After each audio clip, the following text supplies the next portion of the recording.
Hollywood Lightsides. Is Funny Farm a ripoff of Newhart? Before I get into this, I want to say that I absolutely love both the Funny Farm movie and the Newhart TV series. There are, however, some strong similarities, and the Newhart TV series came first. Funny Farm was released in theaters, while the Newhart series was still running on TV. Yet, in all these years, I've never heard or read of anyone else drawing comparisons between these two. It seems very obvious to me. Newhart.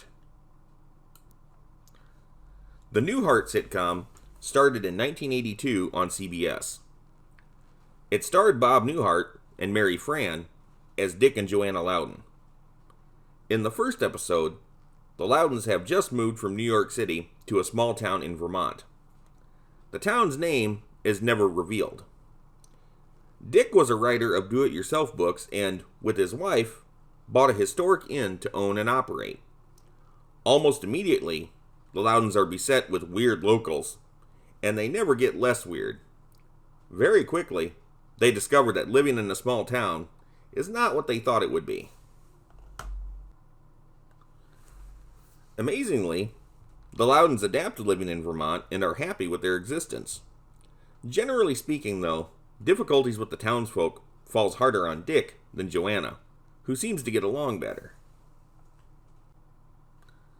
The series had a shaky start in its first 2 seasons, but by season 3, it became a mega hit and lasted for a total of 8 seasons. The final episode aired in 1990 and has since become one of the most memorable TV finales in television history. I could go on and on about how I love this series and all the characters. Larry, Daryl, and Daryl were popular enough that they could have and should have had movies or a TV series of their own.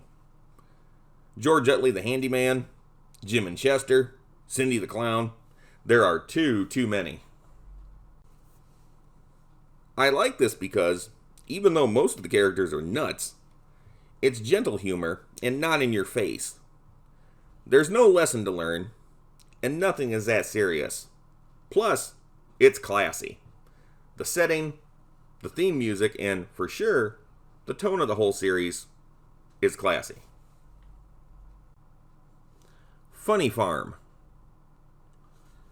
Before it was a movie, Funny Farm was a comedy novel written by Jay Conley and published in 1985. Even the book came after Newhart's debut. Most of the later movie matches the book pretty well, but there are a handful of sharp differences, especially in how it ends. In my opinion, the movie is more satisfying than the book. The movie, as in the book, has a couple of New Yorkers move to Vermont. Sound familiar? However, the name of this town is revealed as Redbud.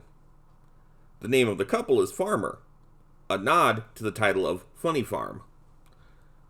The double-meaning title, though, is a bit misleading. Yes, they live in a house in the country, but it's not really an active farm. They don't raise crops or animals. On the other hand, to compare where they live to a lunatic asylum or funny farm is quite appropriate. Andy was a sports writer who moved to the country in order to write a novel. Another leading male character who was a writer.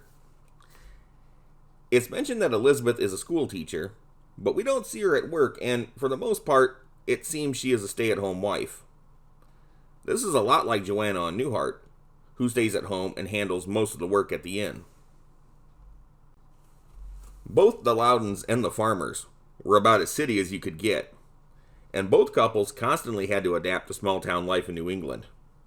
Andy, who was initially the most excited about it, ends up getting the most frustrated, while Elizabeth, who really hated it at first, adapts to it better.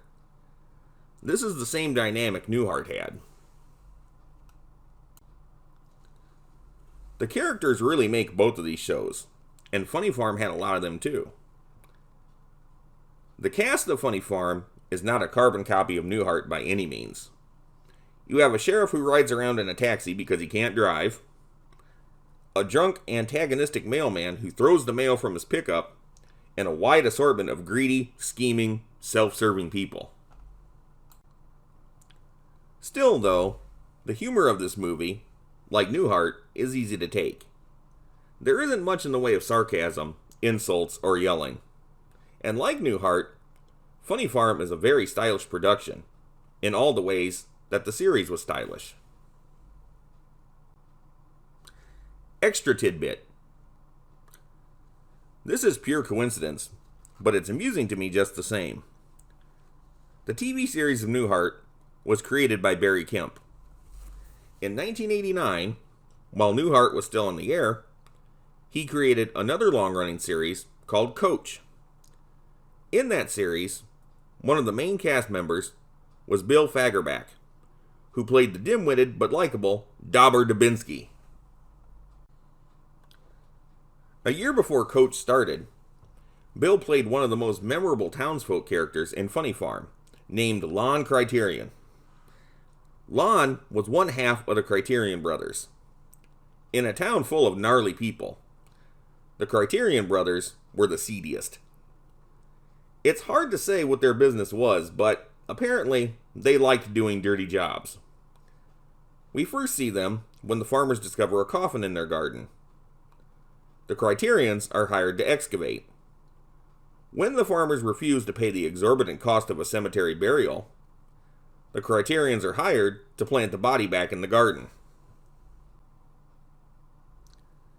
In the movie, Andy doesn't make many friends with the townsfolk, but when he gets real depressed and starts drinking, it's mentioned that he hangs out with the Criterion brothers.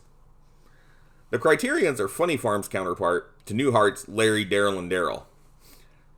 It's funny to me that Bill Fagerback was hired for Barry Kemp's other show, Coach, given his role in Funny Farm. Although no big deal was ever made in the media over the similarities of Funny Farm to Newhart, I wonder if the people at Newhart were mad about the movie, or if they were even aware of it. Maybe they were aware of Funny Farm and even liked it, having no problem with it at all. In either case, both of these shows are highly watchable decades later, and rank among the brightest of Hollywood light sides.